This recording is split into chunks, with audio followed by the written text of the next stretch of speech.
Wait! Let me just be clear, I love MatPat. He was one of the first channels I ever watched, and he's one of the few channels from my childhood that never really dropped off in quality or revealed to be a garbage person. I love all his channels. I'm glad he's no longer just a punching bag and now a legitimately respected figure. What he deserves is one of the genuinely smartest people on the web, as both a creator and a businessman, which no amount of stanza-ness will ever change. I think it's best shown in his final four theories. The style theory, just having fun, food theory about celebrating the past, and the game theory giving a really heartfelt goodbye to Matt once and for all before Scott Cawthon seals him away in the FNAF 4 box for all eternity. But the film theory was definitely the most interesting.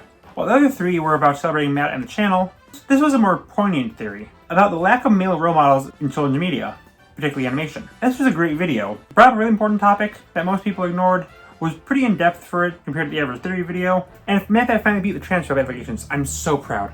But he brought up a really important issue. He then immediately dipped. Wow, he really is a dad. I'm not here to bash the guy. I mean, God, dude's been an easy target for nearly a decade. Well, I think immediately after he became a sacred cow to talk about why he boils puppies alive or something. No, I just saw this video. I feel like there's a lot more to say about it. And with Matt's retirement, I guess I gotta be the guy to do it.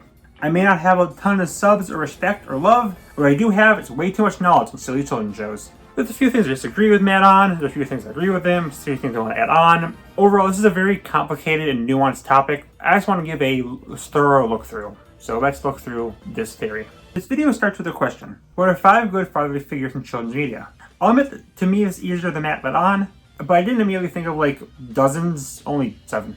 3 which were mentioned by Matt himself.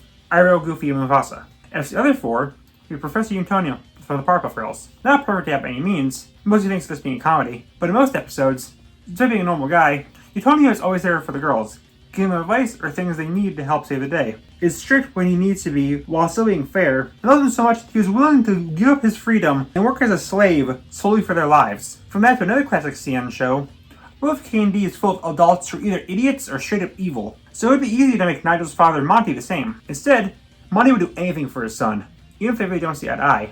And it's revealed that he is the one who founded the K&D. Not only can the two finally bond, Monty sacrifices his own memories so his son can continue doing what he loves. After that is Marlin from Finding Nemo. Definitely more strict than the other examples, but the film is mostly based on him, so it makes sense. He definitely has his struggles, but that doesn't change the fact that he will literally cross the ocean just for his son. And finally, I thought this might not count since it's a modern character and Matt asked for ones from her childhood, but his first example is from Bluey, so yeah, I can talk about him. Bill Green from Big City Greens. Bill is a hard-working single father of 2 who supports his children in any way he can, but is still father first and will try to teach them important lessons whenever he can. Usually, he'll give his kids just enough advice that they'll need to eventually come to a good decision, helping them, but letting them also learn and explore on their own. So there's definitely good father figures out there, but Matt is right, there's definitely not as many as there should be. But what about the opposite?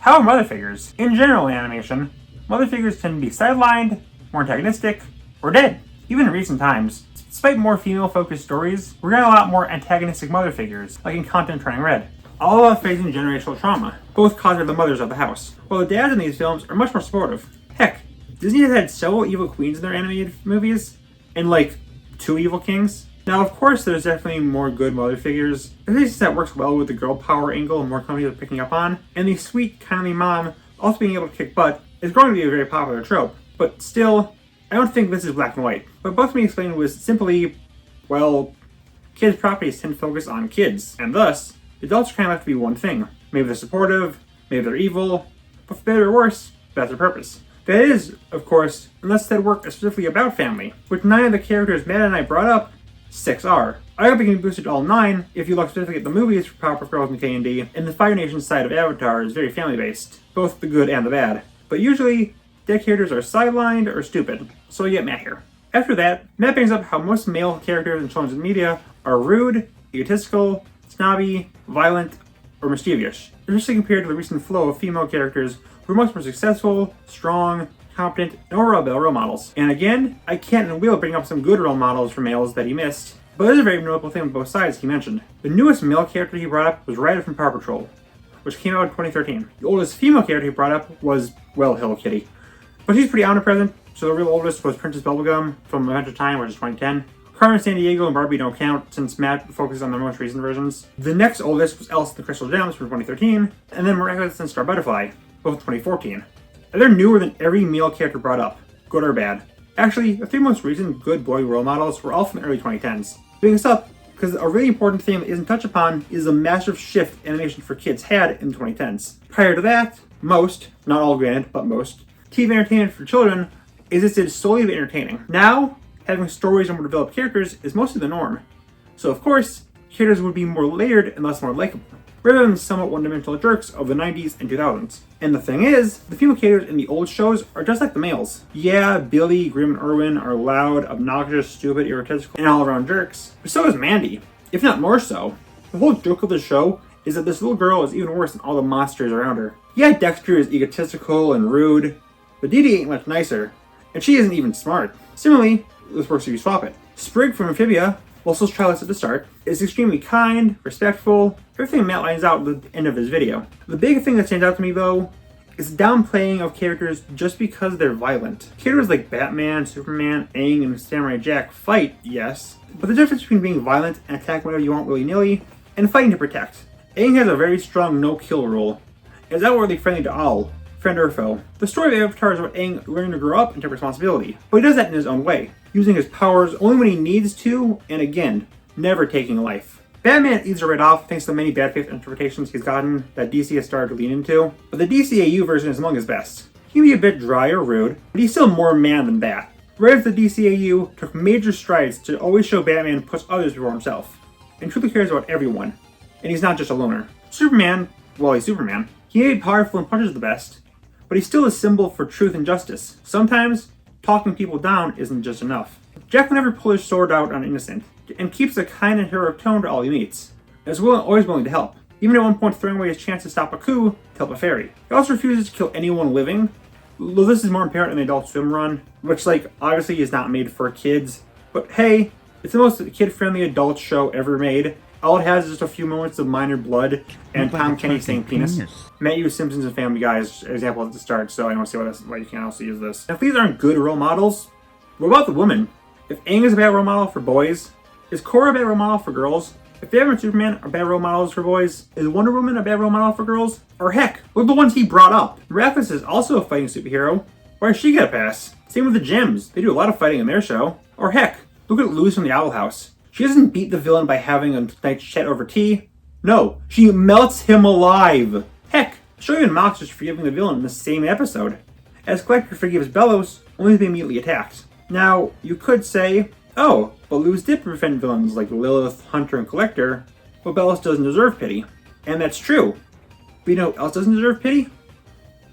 Ozai and the Joker. Both are also mass murderers who 100% deserve death, but Aang still finds a way to make Ozai a non-threat in a non-violent way. And Batman sends all his enemies to Arkham instead of killing them in hopes that they'll eventually turn over a new leaf. But, speaking of characters who aren't the best, one of Matt's examples is Princess Bubblegum. And now, listen, I love Bubblegum. She's a much better character than people make her out to be. She still canonically committed genocide. Oh, but Batman might have punched a guy in self-defense, so, bad and violent. Honestly, it feels like it's just, well, these are for girls, so they're allowed some leniency. But these are for boys, it must be held to higher standards. Heck, there's a few more weird inconsistencies if you look at these characters. Phineas and Ferb, for example, technically not disobeying their parents' wishes. All they ever say is stay safe and have fun, which they do. Their mom sees a few of their inventions and is always fine with it. Their dad even participated in some. Or heck, just like how you can still see Bubblegum as a role model for some things not other things, I think SpongeBob qualifies. Sure, he can be dumb, especially in modern episodes, but there's a lot to appreciate with him. He always keeps an optimistic look, even around people who hate him. He finds the good in his life and job, even though it would be easy to hate yourself if you were in his shoes. And he reminds everyone that even as a fully grown adult, it's fine to be a little silly and still in touch with your inner kid. Or heck, Dipper's one of the few good male role models he mentioned. And I get it. He's smart and willing to put himself above others. But he can also be arrogant, reckless, self-centered. And let's not even get into the whole creepy Wendy thing. Really, most characters have good and bad. That's what makes them entertaining. If they were all bad, then the show simply wouldn't be fun to watch. If they were all good, it would be boring. All these characters have drawbacks, but at their core, I'd say the ones here are, in some way, acceptable role models, at least for parts of their personalities. Before we move on to the next part, I do want to quickly give out some more good male role models. There will be some overlap with the father figure segment, but these ones I thought of just thinking it over, while those were just off the top of my head. One that came before the major change in media seriousness is Alan Shortman from Hey Arnold. He's a very kind, open-minded individual who constantly puts others above himself. even bullies or people who are rude to him. A similar yet much more obscure Nick character is Harvey Beaks, a very cautious yet still well-meaning, open-minded, and very nice young kid. Also his father, who despite his quirks is always there for his son. Another father and son duo is Poe and Mr. Ping.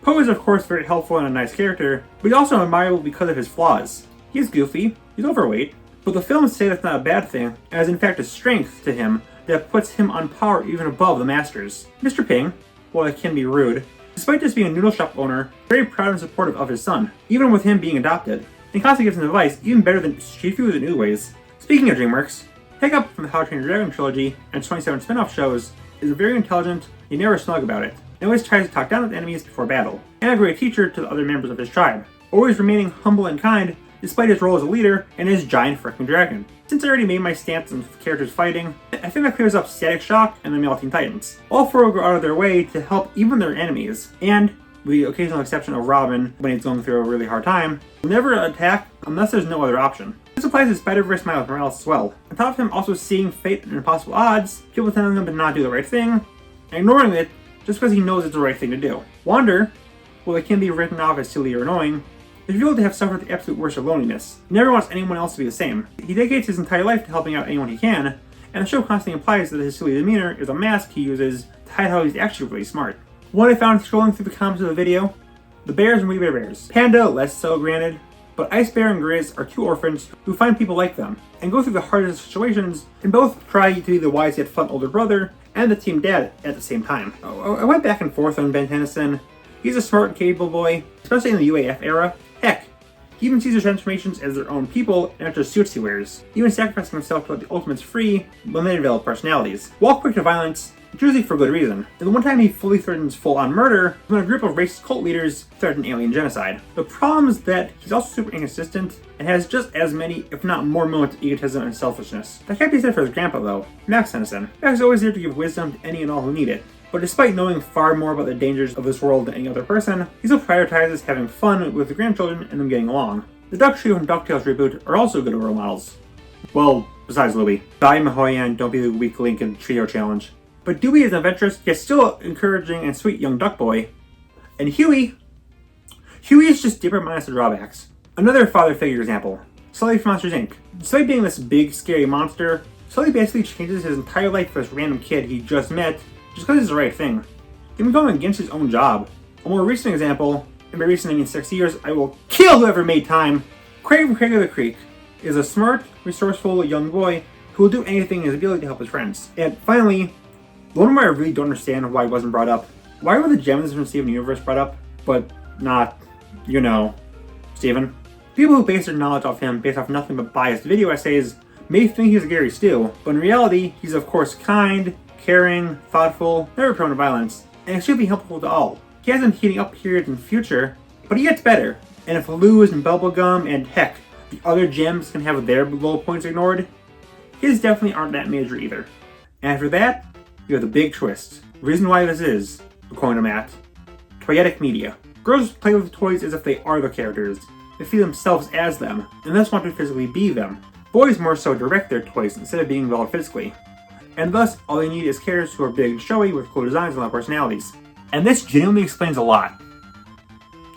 Prior to 2010. As explained in a video last year, toys for most movies and TV shows kind of died out as the 2010s moved on. Coincidentally, that's when we started getting a shift to more female-focused shows into movies. And more notably, when we got a shift from zany episodic comedies to more serious dramedies. Why did we start getting more female-focused shows?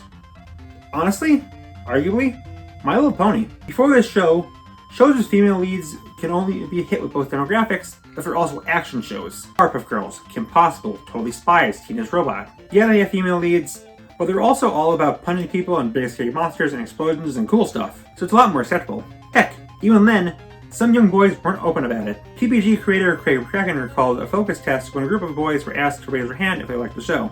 One did. They were then told to put their heads down and cover their eyes, and were asked the same question with every single boy raising their hand. Then Friendship and Magic came around. An openly and unapologetically girly show with bright colors, with little action, and morals every episode. Overall, super girly. It also made headlines for legions of boys of every age loving it unironically. From there, shows started to experiment more with female characters, and And that again happened to be around when shows more in depth was exploring their cast. Less about humor and more about story, leading to where we are now. So I get why female characters are getting these great, developed, fleshed out, relatable characters, while men, despite not being completely doomed, are a little left in the dust. But when you look at it and you think about it and you dive deeper, I think the male side of things are getting screwed even harder than Matt thinks they are. Think about it this way. Disney, the face of children's entertainment, was one of their biggest original brands, Disney Princesses. A line of toys and clothes and basically everything else, made of women handpicked to be the best role models. Not just pretty, but kind, elegant, resourceful, funny, whatever a girl wants to be. Why isn't there a Disney Prince line? I mean, there is, but it's absolutely throwaway. It's a formality, basically. Yeah, there's an official Prince line, but they get no toys, no costumes, no specials, nothing. To add to the official Princess line, you must either be born royal, marry royal, or be Mulan and be so based or added. Be a successful movie. Have an animal friend. So many rules to hit, we can find the perfect role model for little girls. How to be a Disney Prince? Be a love interest to an official Disney princess. That is literally it. They're trophy husbands. Even freaking Aladdin, the title character, is shelved just because he is a prince. And Jasmine gets the spotlight. Oh, but boys want to be princes the same way girls want to be princesses. Yeah, I think this is why.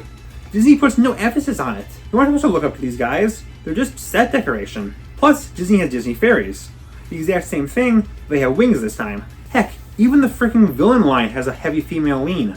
There's arguably more male villains than females. But constantly in merch, Maleficent is the face, usually alongside multiple female villains, and maybe one or two males. They get dolls and dresses, but merch for individual male villains is scarce. Girls even better be evil than we are! Disney does not have a primarily male-oriented line. Oh, what about Marvel and Star Wars? Well, those also have lines inside of them aimed specifically at girls. Again, with toys and TV series and the whole shebang. Nothing but Marvel and Star Wars specifically is targeted solely to boys. Basically, series for boys are also for girls, and girls also get their special attention too. Or heck, one thing that's thankfully upticked a lot recently, LGBTQ plus representation. It's fantastic that people of every age can see themselves in media, especially as they grow up. But, there's definitely something interesting if you look closer. To demonstrate this, I locked myself into a room for a solid 3 minutes and did nothing but write down every single canonically queer character I could think of that are women in children's media, whether it be explicitly or implicitly. In that time, I thought of 42 different characters, ordered in this tier list by orientation. That's genuinely really impressive, considering that gay marriage being legal isn't even a decade old. Celebrating so many across all ages and races is fantastic, especially since 30 of these have explicit on-screen representation, rather than just some Twitter post saying they're gay. But then I did the exact same thing with the boys. 3 minutes doing nothing but writing down names. And I came up with 19. Less than half of the girls. If you limit the characters who are confirmed, especially in the show, that knocks it down even lower to 7. If you send it some more minor characters, sure the numbers start rising. But that's always exclusively from gay dads to actually important characters who have no real importance in the actual show. Also, even though I said major characters, only 2 of the guys are the definitive main character. Heck, think of some shows known for gay representation. Steven Universe, Adventure Time, OKKO. Male lead, almost all the actual queer characters are women. The leads are straight. Not the same for female-led gay shows like Owl House, Korra, and She-Ra. Frick, the 2 most iconic characters on either of these lists are both ace men, and that's extremely obscure trivia for both. Now, why is that? I'm not entirely sure, but I think it's a combination of 2 things. From one, again, female-led shows happen to have uptick right around when gay rights were legalized. So went hand in hand, top many of the new line of creators being women. They thus wanted to put themselves in their work, like how most shows about boys are made by men. The other thing is, well, anecdotally, while straight and sapphic couples are usually seen as either cute or hot depending on circumstances, for what I've seen, gay men are mostly just a punchline. Plus, whenever you see a straight ship gender swap to be the same sex, it's always like making a guy a girl. My Hero Academia fans will flame anyone who ships Deku and Bakugo, because Bakugo used to bully Deku, and that's abusive, but are perfectly fine with shipping Toga and Uraka, even though the former has tried to murder the latter several times. I think people just like women. Whether they're dating a man or a woman, that's a preference. Not to say women are perfectly treated just because they're LGBTQ+, seeing as shipping their only Aries character, but there's a clear bias. And if you want to celebrate all people, then I think boys and men of all ages should be able to see themselves as well, explicitly, not via Twitter posts and old interviews. So that's my thing. Yes, there are a lot of good male role models out there. No, MatPat's not wrong. They're still getting a short end of the stick. They're there, but you need to dig to find them. Only female role models, which are much more blatant. I think the big thing is, well, we all agree girl power is a good message. Women's rights are great. So it's easy to bake girl power messages into your stories. You can't really do that for boys, because boy power tends to just be seen as misogyny. And men had the spotlight for decades. It's about time women get love. But the thing is, the spotlight happened to shift right when kids' media was taking itself more seriously. There is improvement for male characters, but it's subtle. The Transformers and Ninja Turtles went from just the cool blue and yellow robots and the cool side-wielding and sword-wielding turtles, teams with genuine bonds, hopes, dreams, character arcs, struggles, inspirational moments, everything you could want. The problem is, modern Transformers and TMNT are still cut from the same cloth as the 80s show, so it's easy to ignore that and write it off. Compare that to revitalized girl shows. She-Ra went from a generic girly girl who's just Diet He-Man to a girl raised in a war and needing to take her group of ragtag losers into a formidable force while working through everyone's struggles. Top now being a lesbian and being an even bigger inspiration to an entire generation of people. Or, heck, as Matt himself pointed out, Carmen Sandiego going from a villain to a hero.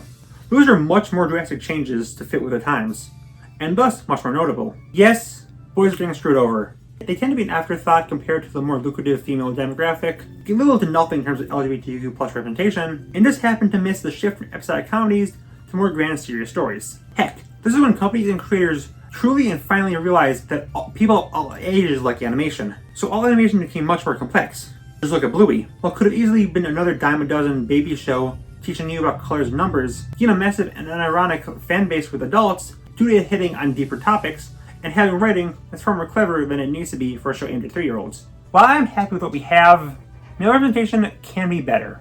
I can only hope it improves. Again, I mean absolutely no ill will towards MatPat. He's one of my biggest internet inspirations. I wish him the best in his future endeavors. Heck, that's why I waited a month to make this so I wouldn't be seen as attacking Internet Golden Boy at his peak. And also because I work on my 1K special. You should go watch that, by the way, it's really good. And also, he did a good job giving focus to a really important topic. I just wish he did literally any other time besides for right before he left, and this really important topic was immediately overshadowed by him leaving. But, hey, in the end, it's just a theory. A film theory. And cut. But hey, that's just a theory. A film theory. And cut.